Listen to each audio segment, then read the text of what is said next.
একটা সময় আমরা জমি হাল চাষ করতে হইলে গরু দিয়ে হাল চাষ করতাম, আর এখনকার পদ্ধতির সময়ে আমরা দেখা গেছে ট্রাক্টর দিয়ে জমি চাষ করি। প্রযুক্তি বাড়ছে, পদ্ধতি বাড়ছে, কিন্তু আমাদের ভাগ্য পরিবর্তন হয় নাই। এই প্রযুক্তি আমাদের কোনো ফ্যাসিলিটি আসে না, আমরা কোনো ফ্যাসিলিটি পাই না। তাহলে কেন এত প্রযুক্তি, কেন এত পদ্ধতি? ওই টাইমে ওই সময়ে দেখা গেছে হাল চাষ করে এই 50 টাকা 60 টাকা নিয়ে দেখা গেছে ওই সংসার 40 টাকা চালিয়ে ও 10 টাকা আয় হইতো। আর এখনকার সময়ে দেখা গেছে ওই মাসে 20,000 টাকা ওই সংসারের খরচ হইলে আর 10,000 টাকা হালাত করে আনতে লাগে, কারণ তার ওই অর্থ উপার্জনটা ওই 20,000 নাই।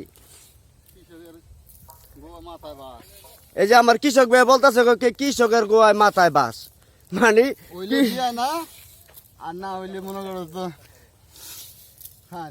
আর কৃষকের অবস্থা কি বলবো, কৃষকের বলছে কৃষকের গোয়ায় মাথায় বাস, মানে কথা আর এখন ঠিক থাকে না, যে কথা বলবো না যে কৃষকের গোয়াদা বাস, কৃষকের গোয়ায় মাথায় বাস। কারণ হয়েছে গা এই পরিস্থিতি এরকম ভাই, যে পরিশ্রম কঠিন পরিশ্রম কইরা এরপরে 2 বেলা 2 সন্ধ্যা এই ভাত খাইয়া ওই আয়ে থাকা যায় না, ব্যয়ের মধ্যে থাকতে হয়।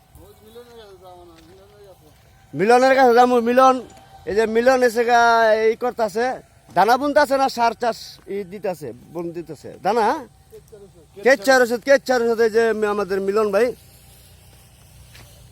আর এই যে ওই একটু আগে বললাম টারেকের কথা, এরপরে বললাম গিরসের কথা। এখন আছেন যেমন এই যারা এই আরেকজনের মুনি দেয়, এখন এদের পরিস্থিতিটা দেখেন। ওই আগের সময়ে দেখা গেছে এই 60 টাকা রোজে কাম করো 10 টাকা থাকতো, আর এখনকার ওই 600 টাকা রোজ কাজ করো আর 200 টাকা হালাত করে চলতে লাগে। কি ভাই কথা সত্য কিনা? কথা সত্য। চেয়ার একটু দেন নাকি টুপিটা টুটাই তো একবারে মিস করে লাইল হইব। হ্যাঁ, এই যে আমাদের মিলন ভাই। ভাই দেশে বাড়ি কোন জায়গায়? নেত্রকোনা ভাই। নেত্রকোনা ভাই আমাদের। যাই হোক, নাম কি ভাইয়ের? মোহাম্মদ মিলন মিয়া। আচ্ছা আচ্ছা, পাইছি।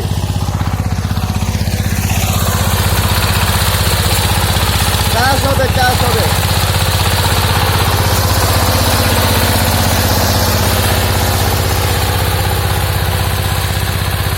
কথা হবে না, শুধু চাষ হবে।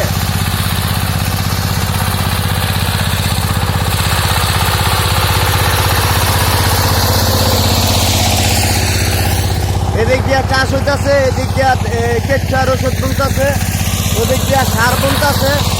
এই খেলাধুলা লইয়া আসি। এই যে আগে চাল খেতি করতো,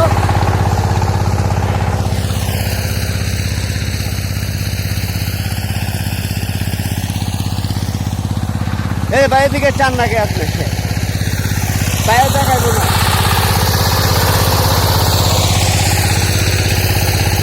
এই একটা সময় যে এখানে চাল খেতি করছে, এখন সময় এসে ভাঙ্গা এগুলো আবার যে চাল খেতি করছে না, ওটার যে বীজ রোপণ করছিল সেই চারাটা এখানে আবার রোপণ করব, সেটা বড় হয়ে কফি হবে।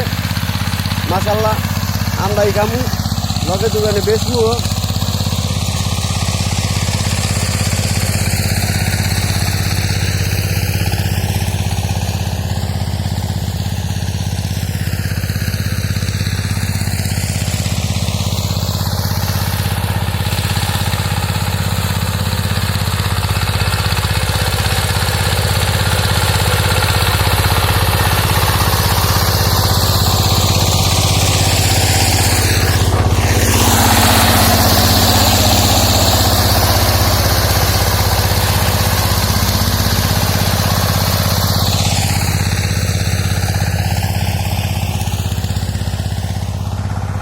গোয়াই বাস হাতে আর কেন গিরস্তের কি কর মুন্না ভাই, গোয়াই বাস হাতে আর কেন অনেক কষ্ট করে খেতিগুলা কইরা এরপরে কোনো মজা নাই গা, এরপরে মানুষের খাওয়াই আমরা চাকরিজীবীরা। এরা ওর বেতনে পেয়ে যায় কাকা গরিব চাষি ওরা বুঝে না আমরা যে সৃষ্টি করে দেয় কি ওরা বোঝে না সৃষ্টিটা যে আমরা করে দেই হ্যাঁ